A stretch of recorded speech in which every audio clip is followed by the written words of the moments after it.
Hi everyone, welcome to AS classes. तो friends, कैसे हो आप लोग? आई होप आप सभी लोग अच्छे होंगे। तो आज हम बात करने वाले हैं यूपी बोर्ड कक्षा 10 के हिंदी सब्जेक्ट के बारे में। इसमें आपको कैसे अच्छे अंक लाना है, सारी चीज़ें इस वीडियो में आपको बताऊंगा। क्योंकि देखो, हिंदी को क्या होता है कि आप सभी लोग हल्के में ले लेते हो, सोचते हो कि सब तैयार है सब तैयार है, लेकिन सभी बच्चों का देखा जाए तो सबसे कम नंबर जो होता है हिंदी में ही मिलता है। तो मैं यहाँ पे एक मॉडल पेपर डाउन करके रखा हूँ और ये यूपी एमएसपी पे आप सभी को मिल जाएगा। इस पे बताऊंगा कैसे क्वेश्चन आता है, कितने नंबर का कौन सा क्वेश्चन होते हैं, कितने बहुविकल्पी प्रश्न होते हैं और आपको कैसे लिखना है, इसमें कैसे नंबर बढ़ाना है। तो सारी चीज़ें इस वीडियो में आपको बताऊंगा, सारी टिप्स दूंगा। तो इस वीडियो को आप सभी लोग तुरंत लाइक कर दीजिएगा। और जो भी आपको कोई भी क्वेश्चन पूछना हो, आप मुझे कमेंट करके यहाँ से पूछ सकते हैं। 70 नंबर का पेपर होता है, आप सभी को पता होगा। उसके बाद यहाँ पे देखो 3 घंटे 15 मिनट का टाइम दिया जाता है। अब यहाँ पे देखो, पहले खंड में आते हैं तो खंड अ में आपको बहुविकल्पी प्रश्न मिलता है और यहाँ पे प्रश्न की संख्या जो होती है 20 होती है। ठीक है, 20 प्रश्न आपको बहुविकल्पी देखने के यहाँ पे मिलेंगे। जैसे यहाँ पे देख सकते हो, पहला प्रश्न, बाबू गुलाब राय किस योग के लेखक हैं? ये आप सभी के क्वेश्चन बैंक जो होगा, कोई भी क्वेश्चन बैंक लिए होंगे, चाहे विद्या लिए होंगे, अरिहंत लिए होंगे, कोई भी क्वेश्चन बैंक आप सभी लिए होंगे तो उसमें दिया होगा। तो सभी को, सभी की रचनाएं आप सभी को याद करनी है। ठीक, जैसे यहाँ पे गबन दिया है, गबन किसका है आप सभी लोग को पता होगा। इसी तरीके से यहाँ से नीचे करते चले जाएंगे तो यहाँ पे देखो, 12 13 14 15 16 17 18 19 20, 20 नंबर तक आपको बहुविकल्पी देखने के यहाँ पे मिलता है। उसके बाद जैसे देखो, यहाँ पे सर्वनाम पूछा है, सर्वनाम क्या है वह है। ठीक है, तो 20 नंबर तक आपको यहाँ पे ये मिलेगा। उसके बाद नीचे आ जाते हैं खंड ब में। खंड ब में आपको क्या मिलेगा? रेखांकित गद्यांश की व्याख्या यहाँ पे देखने को मिलेगी। ठीक है, तब देखो यहाँ पे आपको कितने का सिर्फ वो करना है, व्याख्या करना है। जैसे देखो यहाँ पे है, सिर्फ इतने का करना है जितना आपका रेखांकित अंश है। ठीक है, सिर्फ इतने का करना है और उससे ज़्यादा कोई भी नहीं करना है। जैसे यहाँ पे पहला प्रश्न है तो पहले प्रश्न में संदर्भ लिखना होता है, तो यहाँ पे आंसर 1 डाल के संदर्भ लिखो। ठीक, संदर्भ आप सभी लोग लिखोगे। उसके बाद जो भी पाठ का होगा, प्रस्तुत गद्यांश हमारी पाठ्य पुस्तक जिस पाठ का होगा, पाठ का नाम हमारी हिंदी के इस पाठ से लिया गया है तथा इसके लेखक ये हैं। ऐसे करके आपको ये लिखना है। उसके बाद रेखांकित अंश की व्याख्या करना है। अगर आपको व्याख्या आ रहा है, पहली बात तो ठीक है। अगर आप व्याख्या नहीं कर पा रहे हो तो आपको ये लिखना है, प्रस्तुत गद्यांश में लेखक कहता है कि, ये कॉमन पॉइंट है, आपको इतना जरूर लिखना है। क्या लिखना है? प्रस्तुत गद्यांश में लेखक कहता है कि। अब क्या कहता है, उसके आगे से आप सभी यही जोड़ सकते हो, यही लिख के चले जाओ, कोई दिक्कत नहीं होगा, आपको नंबर जो है मिल जाएगा। ठीक है, 2-2 नंबर का होता है, बिल्कुल 1.5 नंबर 2 नंबर आपको मिल जाएगा यहाँ से।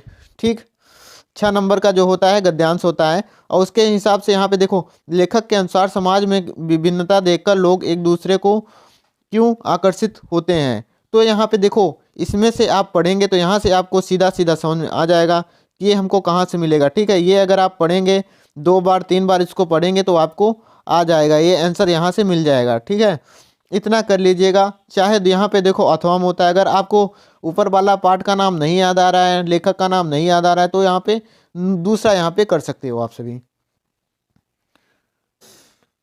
अब उसके बाद यहाँ पे नीचे चलो देखते हैं। नीचे भी आपको अब यहाँ पे पद्य का एक आता है व्याख्या करने के लिए। जैसे यहाँ पे देखो, चरण कमर बंदो हरिराय, जाकी कृपा पंगु गिरि लाहे, अंधे को सब कुछ दर्शाए, बहरे सुने गूंग पुन बोले, रंग चले सिर छत्र धराए, सूरदास स्वामी करुणा में, बार बार बंदो तिह पाई। तो यहाँ पे अब इसमें क्या क्या क्वेश्चन है देखो। यहाँ पे उपयुक्त गद्यांश का संदर्भ सहित संदर्भ लिखिए पहले तो। उसके बाद रेखांकित अंश की व्याख्या आपको करना है। फिर कौन सा अलंकार है, इस पंक्तियों में कौन सा अलंकार है, ये पंक्तियां जो हैं पढ़ी गई हैं, इसमें कौन सा अलंकार है, तो आप लिख सकते हो। ठीक है, तो यहाँ पे संदर्भ तो आपको पहले तो वैसे ही लिखना है। प्रस्तुत, अब गद्यांश था वहाँ पे, तो यहाँ पे पद्यांश। प्रस्तुत पद्यांश हमारी पाठ्य पुस्तक हमारी हिंदी के इस पाठ से ली गई है, जो भी पाठ का नाम हो, और इसके रचयिता, रचयिता का यहाँ पे नाम लिखना है वहाँ पे, या कवि लिख सकते हैं, इसके कवि ये हैं। ठीक है, अगर लेडी होंगी तो आपको कवित्री, कवित्री लिखना है। ठीक है, इतना लिखने के बाद आपको रेखांकित अंश की व्याख्या करनी है। रेखांकित अंश की व्याख्या में आपको यहाँ भी कॉमन अपना थोड़ा सा दिमाग लगाना है। अगर आ रहा है तो सब तो बहुत अच्छी बात है, आपको सेम टू सेम वही लिखना है। नहीं आ रहा है तो यहाँ पे लिखना है, प्रस्तुत पद्यांश में कवि कहता है कि।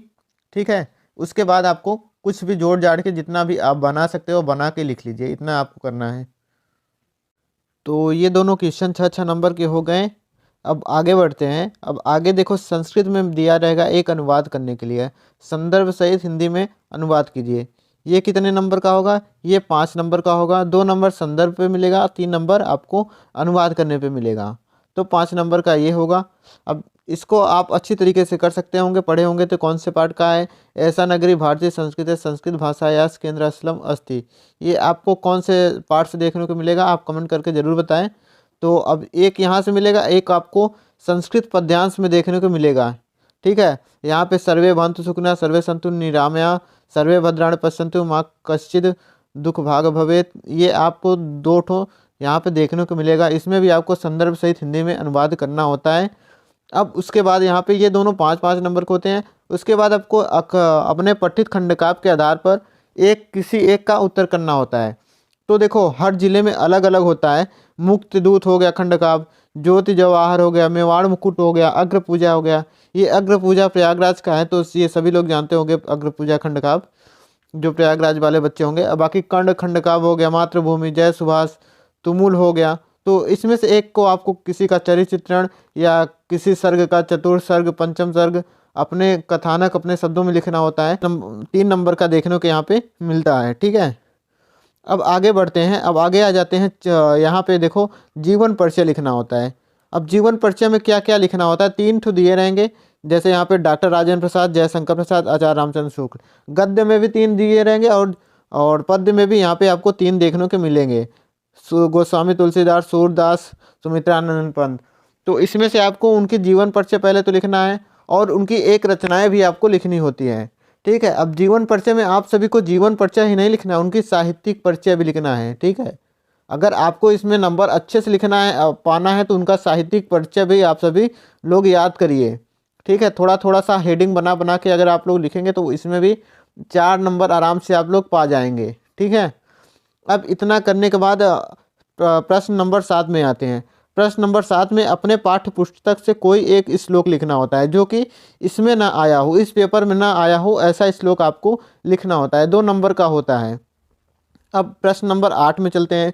तो यहाँ पे किन्हीं 2 का आंसर करना होता है। 4 प्रश्न यहाँ पे दिए रहेंगे, ये संस्कृत का ही है, तो उसका उत्तर संस्कृत में ही देना होता है। जैसे यहाँ पे वीर केन पूज्यते, वीर वीरेण पूज्यते। आप सभी जानते हो चंद्रशेखर का आसित, चंद्रशेखर कौन थे? पुरु राजा के आसित। तो इनमें 2 ठो आंसर आप सभी को कर लेना है। ठीक है, फिर 9वें नंबर पे आते हैं। यहाँ पे एक निबंध आपको लिखना होता है। निबंध जो है आपको 7 नंबर का होता है। पर्यावरण हो गया, आतंकवाद हो गया, जनसंख्या हो गया, नारी सशक्तिकरण हो गया।